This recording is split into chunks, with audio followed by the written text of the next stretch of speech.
আপনাকে পৃথিবী থেকে বিদায় করে দিত, একবারে জীবন্ত সন্তান করে দিত। আপনি বলেন, যদি বিশ্বনবী পৃথিবীতে না আসতেন আর ইসলাম যদি পৃথিবীতে না আসতেন, এই নারীর অধিকার যদি না দেওয়া হতো, আজকে আপনি আর আমি যে মসজিদের বসে বসে এই যে বসে বসে কথা বলতেছি, শুনতেছি, এটা সম্ভব ছিল? নারী তো থাকতো না, আপনার আমার অস্তিত্ব কোত্থেকে আসতো?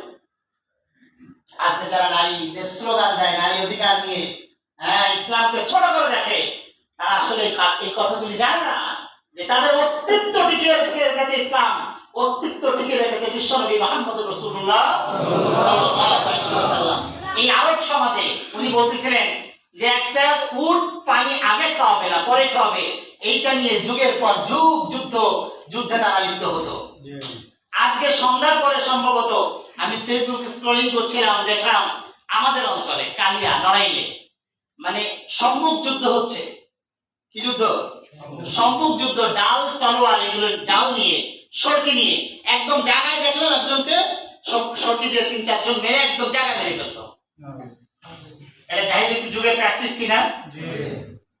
জাহিলি যুগের প্র্যাকটিস। জাহিলি যুগের যে অবস্থা ছিল, আমি যতটুকু কথা বলবো আপনি মেলাবেন, সেই জাহিলি যুগের এই সমাজ আমার সমাজ, জাহিলি যুগের সে আবু লাহাব, আবু জাহল, উতবা, সাইবা, মুগীরা চরিত্র আমার আপনার চরিত্র কতটুকু সিমিলার অথবা মানে কতটুকু বৈপরীত্য আছে অথবা মিল আছে, এটুকু যদি মিলাতে পারি তাহলে হয়তো আপনি আপনাকে চিনতে পারবেন। You have to know yourself. আপনাকে আপনার নিজেকে চিনতে হবে। আসলে আপনি আর আমি কি, আমি মুসলমান হতে পেরেছি কি না। তো এখন বিশ্বনবী সাল্লাল্লাহু আলাইহি ওয়াসাল্লাম আরবের এই ন্যাক্কারজনক অবস্থা, বিশ্বনবীর মন ভালো না। ভালো থাকার কথা না। মদের নেশায় একেবারে সয়লাব হয়ে যায়। মিথ্যা কথা তো চলছে, ব্যভিচার চলছে, অন্যায় অত্যাচার জুলুম রাহাজানি সব চলছে। বিশ্বনবীর মতো একজন মানুষ, তার মন ভালো থাকার কথা নয়। তিনি একটু একাকিত্ব পছন্দ করলেন, উনি গায়ে হেরায় চলে গেলেন। বিশ্বনবী সাল্লাল্লাহু আলাইহি ওয়াসাল্লাম সেখানে যাইতেন। খাদিজাতুল কুবরা রাদিয়াল্লাহু তাআলা আনহু, এর আগে অনেক ঘটনা আছে, আমি বলছি যে আমি মিলাদ নিয়ে আলোচনা করতে চাচ্ছি না, সময় পাবো না। রাসূলুল্লাহ সাল্লাল্লাহু আলাইহি ওয়াসাল্লাম এর কাছে ওহী চলে আসলো। ওহী যখন আসলো, কিন্তু বিশ্বনবীর মর্যাদা আমাদের চেয়ে কোটি কোটি কোটি কোটি গুণ বেশি, ঠিক না? আমার ভাইরা, বিশ্বনবী সাল্লাল্লাহু আলাইহি ওয়াসাল্লামের কাছে ওহী চলে আসলেন। আল্লাহর রাসূল সাল্লাল্লাহু আলাইহি ওয়াসাল্লামকে চেপে ধরলেন, হযরত জিবরাইল আমিন চেপে ধরলেন আর বললেন, ইকরা, আপনি পড়ুন। বিশ্বনবী বললেন, মা নবী কারীন, আমি তো পড়তে জানি না। আবার আমাকে চেপে ধরা হলো বারবার, 2 থেকে 3 বার। তৃতীয়বার যখন একটু জোরে চেপে ধরলেন, উনি একটু কষ্ট অনুভব করলেন। আল্লাহ রাসূলকে বলা হলো, নবী আপনি পড়ুন, ইকরা। বিশ্বনবী কে এত জোরে চেপে ধরেছেন, একটু ব্যথা পেয়েছেন, আর স্ক্যানিং করার মতো আল্লাহ রাব্বুল আলামিন তার কলিজার মধ্যে সূরাগুলি ঢুকিয়ে দিয়েছেন। সুবহানাল্লাহ। আল্লাহ রাসূলকে বলা হলো, রাসূলুল্লাহ নবী আপনি পড়ুন, ইকরা বিসমি রাব্বিকাল্লাযী খালাক, খালাকাল ইনসানা মিন আলাক। পাঁচটা অবতীর্ণ হয়ে গেল। বিশ্বনবী সাল্লাল্লাহু আলাইহি ওয়াসাল্লাম বললেন, জিবরাইল আমিন যা পড়ালেন উনিও তাই পড়লেন। রাসূলুল্লাহ সাল্লাল্লাহু আলাইহি ওয়াসাল্লাম কোন মানুষের কাছে শিখেন নাই, শিখছেন? শিক্ষক সরাসরি আল্লাহ তাআলা, ঠিক না? শেখালেন কার মাধ্যমে? জিবরাইলের মাধ্যমে। বিশ্বনবী সাল্লাল্লাহু আলাইহি ওয়াসাল্লাম বাড়িতে চলে আসলেন। এসে খাদিজা বিনতে খুয়াইলিদ রাদিয়াল্লাহু তাআলা আনহাকে বললেন, খাদিজা আমাকে চাদর আবৃত করে দাও, আমার খুব ভয় হচ্ছে। খুব খেয়াল করেন, রাসূলুল্লাহ সাল্লাল্লাহু আলাইহি ওয়াসাল্লাম মেরে একটু গরম হলো, জ্বর এসে গেল। আল্লাহ রাসূল শুয়ে আছেন, ওনাকে চাদর আবৃত করে দিয়েছেন।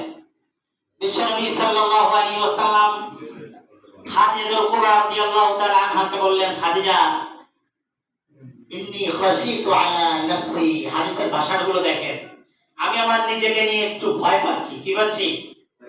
ভয় পাচ্ছি।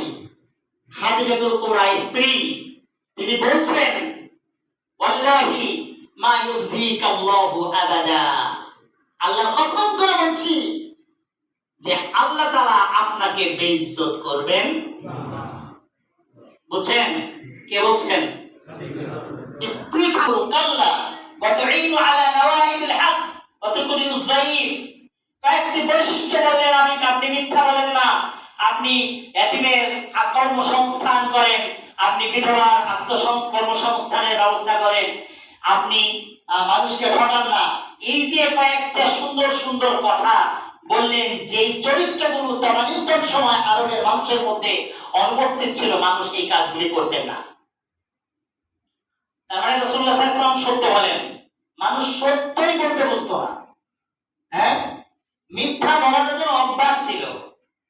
ইয়াতীমদের কোনো মূল্য ছিল না। বিধবা, বাবা মা মারা গিয়েছে, বাবা দ্বিতীয় বিয়ে করেছে, ওই বাবা যখন মারা যায় তখন ওই সব মাকে তারা নিজের স্ত্রী হিসেবে ব্যবহার করত। আলহামদুলিল্লাহ বলেন নাই? তাহলে এই সমস্ত কর্মকাণ্ড থেকে বিশ্বনবী দূরে ছিলেন। নিজের স্ত্রী তার চরিত্রে সার্টিফিকেট দিচ্ছেন। একটু সেবা শুশ্রূষা করলেন, বিশ্বনবী সুস্থ হলেন, ওনাকে সরাসরি দুইভাবে বর্ণনা আসছে। একটা বর্ণনা আছে উনি একা গিয়েছেন, আর একটা বর্ণনা আছে যে বিশ্বনবী সাল্লাল্লাহু আলাইহি ওয়াসাল্লাম কে নিয়েই খাদিজা বিনতে খুয়াইলিদ উনি চাচাতো ভাই ওয়ারাকা বিন নাওফালের কাছে দিয়ে গেলেন। সবকিছু খুলে বললেন। খুলে বলার পরে বিশ্বনবী সাল্লাল্লাহু আলাইহি ওয়াসাল্লামের কথা শুনে ওয়ারাকা বিন নাওফাল বলল, হাদান নামুস আল্লাযী উনসিলা আলা মূসা। সুবহানাল্লাহ বলেন। বললেন, ও মুহাম্মদ ইবনে আব্দুল্লাহ, ভয়ের কোনো কারণ নাই। তোমার কাছে যেই ফেরেশতা এসেছিল ওটা কোনো জিনভূত নয়। আল্লাযী উনসিলা আলা মূসা, যেই ফেরেশতা পূর্বে মূসা আলাইহিস সালাতু ওয়াস সালামের কাছে ওহী নিয়ে এসেছিল।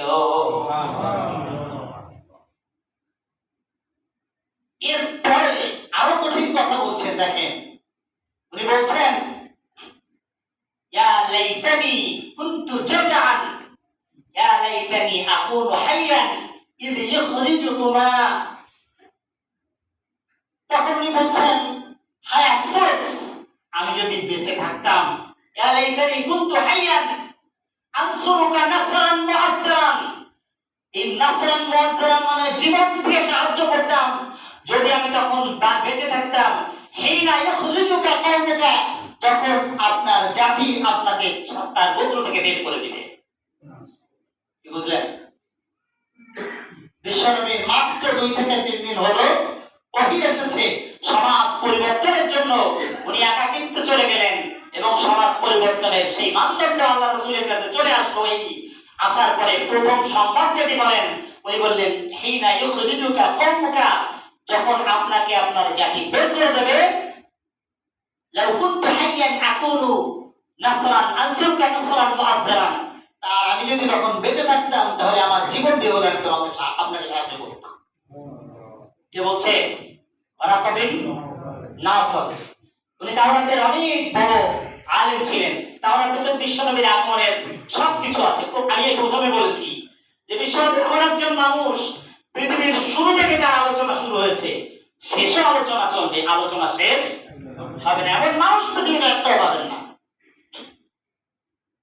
বিশ্বনবী সাল্লাল্লাহু আলাইহি ওয়াসাল্লাম অবাক হয়ে গেলেন আর বললেন, আওয়া মুখরিজিয়াহুম, তারা কি আমাকে বের করে দিবে? ওয়ারাকা বিন নাওফাল বলল, লাম ইয়াতি রাজুলুন কাত্তু বিমিথলি মা জিতা বিহি ইল্লা উদিয়া। ও মুহাম্মদ রাসূলুল্লাহ, আমি বিশ্বাস করি আপনি মুহাম্মদ রাসূলুল্লাহ, আপনি আল্লাহর রাসূল, কারণ আপনার কাছে ওহী এসেছে। আল্লাহ রাসূল বললেন, লাম ইয়াতি রাজুলুন কাত্তু, এমন কোন মানুষ পৃথিবীতে আসে নাই, বিমিথলি মা জিতা বিহি ইল্লা উদিয়া, যার কাছে যিনি এই বাণী নিয়ে এসেছেন, আল্লাহর পক্ষ থেকে যেই বাণী যার কাছে এসেছেন, তাকে অত্যাচারিত হতে হয় নাই, এমন কোন মানুষ পৃথিবীতে আসে নাই। মানে বলছি ভাই, একেবারে বুখারীর প্রথম দিকে সম্ভবত 2-3 নাম্বার হাদিস, এত বড় হাদিস। অত বড় হাদিস বলতে গেলে মানে ইবারত পর পর বলতে গেলে আমার মুখস্থ আছে আলহামদুলিল্লাহ। হ্যাঁ, তো এত বড় হাদিস, প্রয়োজনীয় কথাগুলো আমি বলছি। বিশ্বনবী সাল্লাল্লাহু আলাইহি ওয়াসাল্লাম কি চিন্তা করলেন? উনি ভাবলেন যে হয়েছে কাজ, ওনাকে নবী হিসেবে সিলেক্ট করা